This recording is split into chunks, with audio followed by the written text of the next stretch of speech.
دي كوره من حسين الشحات، لو شاف علي معلول بطرف عينه كده واداها له كده هيعمل هدف خطير جدا، هيعمل هجمه خطيره جدا جدا جدا.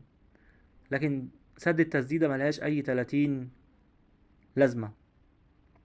محمد هاني الفرصه اللي عملها لتاو حطه انفراد يعتبر، فمحمد هاني بيعمل يا جماعه فرص اهو، محمد هاني بيعمل فرص. حسين الشحات واقف ليه؟ اللي يعرف يرن عليا يقول لي. حسين الشحات واقف ليه ما بيتحركش؟ دي لو اتلعبت عرضيه هدف.